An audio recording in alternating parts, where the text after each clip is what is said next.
Assalamualaikum warahmatullahi wabarakatuh. Bismillah, alhamdulillah, wassalatu wassalamu ala rasulillah. Wala haula wala quwata illa billah, amma ba'du. Para pemirsa Garuda TV yang saya muliakan. Bersyukur hingga hari ini kita terus istiqomah. Semangat terus untuk menikmati bulan-bulan yang penuh keberkahan dalam ibadah dengan penuh keikhlasan. Sholawat dan salam semoga tetap tercurahkan kepada junjungan Nabi besar Muhammad SAW. Para pemirsa Garuda TV yang saya muliakan.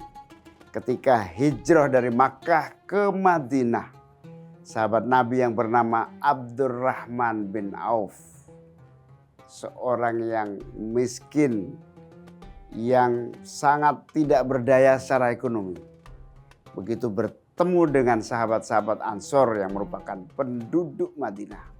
Pertanyaan yang dilontarkan adalah, di mana letak pasar?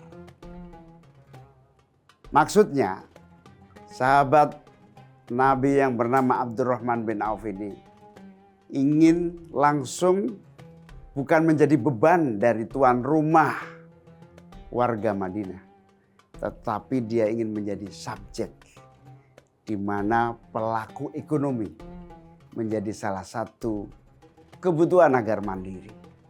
Agar para muhajirin tidak menjadi beban, maka sahabat Abdurrahman bin Auf mendorong dirinya untuk menjadi bagian dari ikhtiar mewujudkan pelaku ekonomi yang produktif.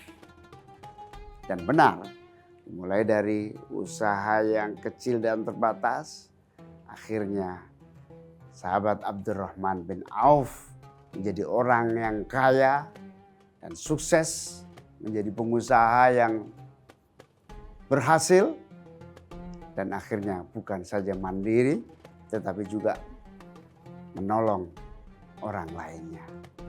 Ini sesuai dengan hadis sabda Rasulullah SAW, sebaik-baik manusia adalah orang yang bermanfaat bagi manusia lainnya.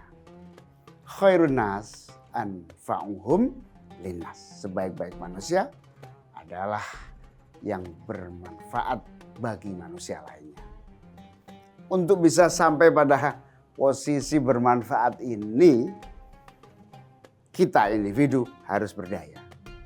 Kita yang miskin harus bertransformasi menjadi yang kaya. Kita yang pas-pasan menjadi lebih dan bisa menolong orang lainnya. Dalam konteks ini, maka spirit agama kita adalah ajaran untuk terus berdaya. Membangun pola pikir bahwa kita tidak boleh menjadi beban. Sahabat Nabi yang bernama Abdurrahman bin Auf ini tidak ingin menjadi beban, tetapi menjadi bagian dari solusi warga Madinah. Pribadi-pribadi yang lemah tidak kemudian memanfaatkan pertolongan saudara-saudaranya karena posisi yang lemah kemudian membutuhkan bantuan dan mohon maaf, ketergantungan. Justru spirit semangat transformasi itu adalah posisi kita yang lemah dan miskin harus berubah, bertransformasi, bergeser, naik kelas, menjadi berdaya dan bahkan menjadi penolong saudara-saudara yang lainnya. Spirit itulah yang harus terbangun, yang harus ditumbuhkan bagi umat Islam seluruhnya. Sehingga umat Islam menjadi penopang umat lainnya, menolong yang lainnya, menjadi bagian dari solusi.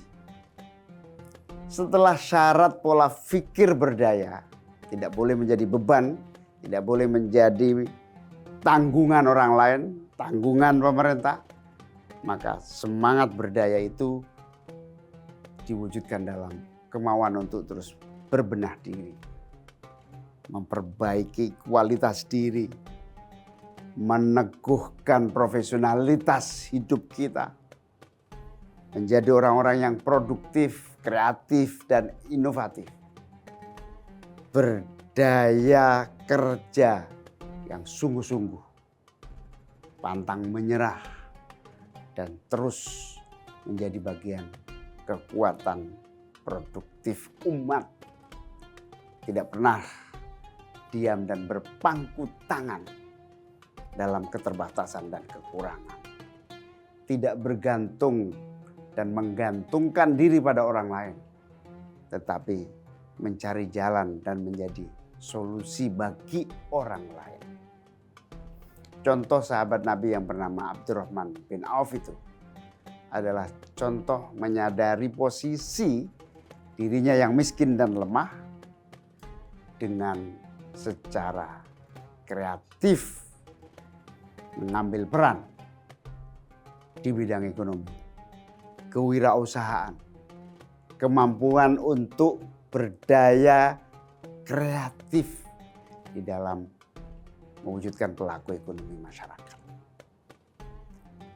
Inilah yang disebut pola pikir yang mentransformasikan diri. Pola pikir berdaya yang mendorong kita untuk tidak diam, untuk terus mau belajar, terus mau aktif, mengambil langkah-langkah konkret. Kita bersyukur bangsa kita hari ini terus tumbuh kemampuan dan kemauan untuk belajar. Di kampung-kampung, di kota-kota, orang terus berusaha berperan, meningkatkan kesejahteraan dirinya, keluarganya, lingkungannya, dan masyarakat pada umumnya. Itulah pola pikir berdaya bisa menjadi modal umat berdaya dan mandiri. Umat berdaya dan mandiri terwujud karena semua punya mental terus menjadi solusi, bukan menjadi beban. Wallahul muwaffiq ila aqwamit thoriq. Wassalamualaikum warahmatullahi wabarakatuh.